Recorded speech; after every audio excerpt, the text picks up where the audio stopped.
Hi and welcome everybody. My name is Andrew Kordek. I work for iPost. iPost is an email and messaging platform, and maybe it's right for your business. Check us out at iPost.com. One of the questions that keeps coming up year after year is, do you have the perfect email program? But before we start in on a perfect email program, what I wanted to do was share a little bit about my background, perhaps maybe adding some credibility to some of the questions that I'm going to ask of you guys today. I spent 9 years on the client side, running email programs from Quest Software to Groupon, both here in the United States and globally. I've pushed buttons to send an email to 32 million people, responsible for hundreds of millions of dollars of revenue. And then in 2010, I started my own email marketing agency, co-founded it with a wonderful colleague of mine, ran that for 10 years. I was the chief strategist for some of the largest and most complex email programs in the world.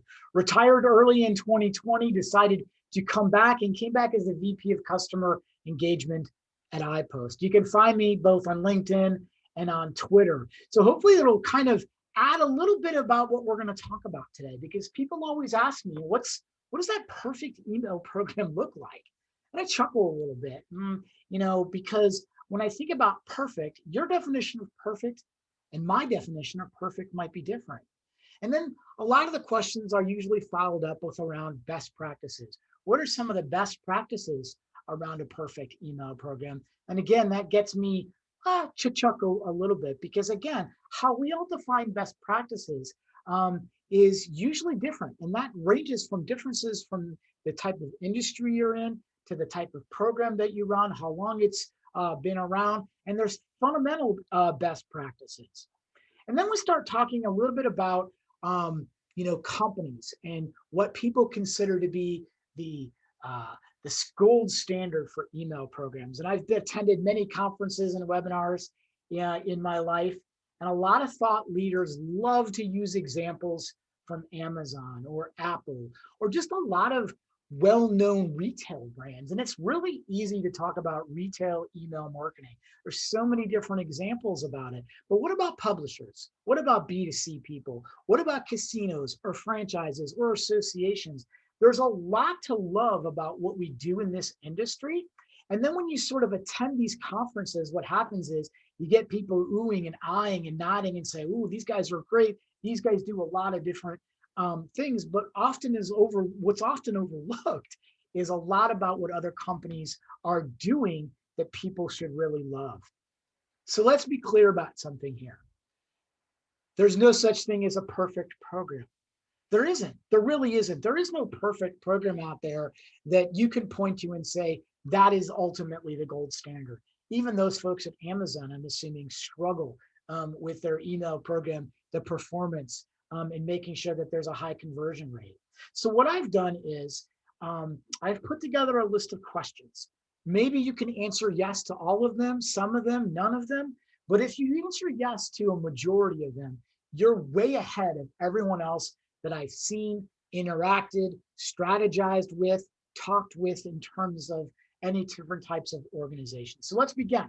Let's start out with the first question you need to ask yourself, because I hear a lot of things like, well, you should test it in email, and we should do this type of test, and we should do this type of test. And then you ask the question, well, did you ever perform this test before? And the always question is, yeah, we've tried that years ago and it didn't work.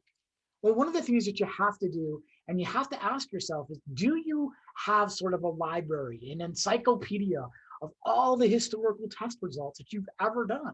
Because maybe there were years ago, things have changed over the last few years, and you have to understand certain conditions. Was there statistical significance in these tests? Basically, can you go back and look at how things have been performing in the past and sort of be able to predict the future or try it again in a different way? The next question you need to ask is, we think a lot about marketing emails, sending out stuff to sell stuff or promote stuff or to drive people to the site. But what we often look at is the welcome email. And, we can talk about welcome email, maybe that's a separate thing, but do you simultaneously test different welcome streams, different welcome series with different messages, different calls to action, different subject lines, placement of content, because we think about the welcome email as being one of the most important. It's certainly one of those things that starts off the relationship and initiates the brand promise to that person who subscribes. But we have to think about optimizing it. So we have to think about simultaneously testing things in your email program. The next question you always hear, because people unsubscribe from email programs because they get too much email. And oftentimes I talk to organizations, or maybe you're an organization that has frequency caps, and you say, we don't want our people to get X number of emails a day or a week or a month. But do you have these frequency caps in place, and do you enforce them? Do you enforce them when someone comes to you from your organization and says, we need to send another email, we're short on revenue, we're short on membership, or we're short on this or short on that, and you break the rule about the frequency caps? You have to enforce them, because oftentimes when people unsubscribe, they unsubscribe because they're probably just getting too much email, or it's not relevant to them, or a variety of different things. So make sure when you establish them that you hold true to them.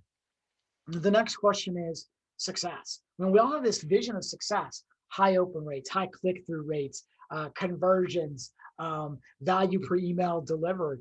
But when you think about success metrics, does everybody know what those success metrics are in your marketing department? And that could span over to different channels, the social channel, the direct mail channel, the CRM channel. Everybody has to align that when we send an email, or when we have an email program, that there are predefined success metrics that we look at, we revise, we talk about them, and that everybody has a clear understanding of what the email program is for, not to just consistently send emails. So it's really important, even aligning all the way up to the CMO, down all the way down to the email program manager, that everyone has a very clear vision of what that email program stands for. The next question is, do you regularly test? Now, I'm just talking about testing an email, but one of the biggest things I see is an issue is the sign-up experience. Is it hard? Is it hard to get to the website, sign up for email, and what does that experience look like? Not only just for the first email that's sent out, leading up to that first email. I call it pre-send testing, right? Before you send your first email, how hard, how easy, how arduous is it to sign up for your email program? The next question that you're going to want to ask yourself is something that's near and dear to my heart. Look, you ask for information. You want to be the most relevant brand out there. You want to offer a personalized experience. So you make them either on sign up or throughout the process, onboarding, or as they continue to get emails, you send them to some sort of a preference or a subscription center. And you have a series of questions that you ask them. How would you like to receive this? Or are you interested in that? Are you interested in that? And people take the time to fill that out. But do you really use the information? And do you always promote your preference or subscription center? Because oftentimes it's down towards the bottom in 4-point font next to the unsubscribe, and people's preferences change. So you have to use that information that you gather. And are you making that a better experience for your subscriber, for your member, for your customer, for your potential customer? Remember, use the information and only ask for the information that you're actually going to use. The second to the last question that you need to ask yourself if you feel like you're way ahead of the ball game is we start thinking about re-engagement, reigniting that customer that perhaps went dormant. But do you think about it not as a singular event, but as an ongoing event? And what I mean by that is, do you have a triggered intervention program that spans off of non-behavior, whether that non-behavior is conversions, site visits, clicks, opens, whatever your key KPI is? Do you have it triggered out so that after a certain period of time, that intervention program takes over? There's many different types of intervention programs, and I'll talk about that in a future video.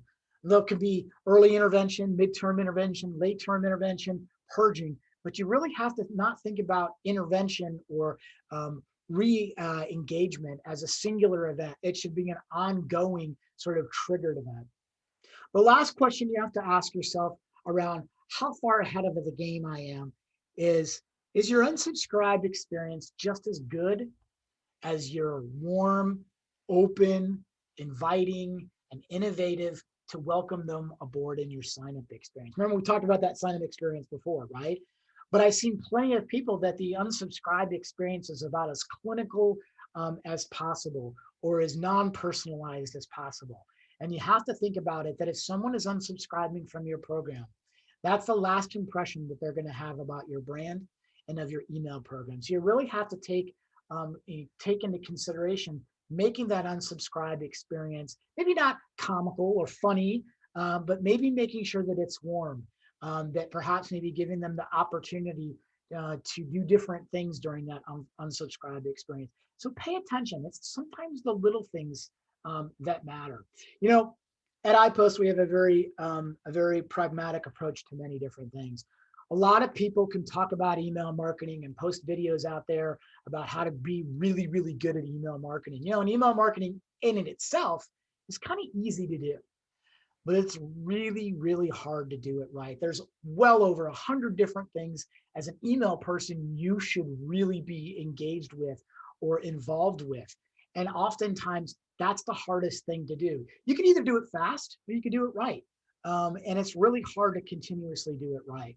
Look, if you like this video and you want to see more, obviously hit the subscribe button. If you want to learn a little bit more about iPost, I highly encourage you to go over to iPost.com. We've got resources like a blog, white papers for you to download, and ways to interact with some of our wonderful people here. Thanks for your time. I really appreciate it.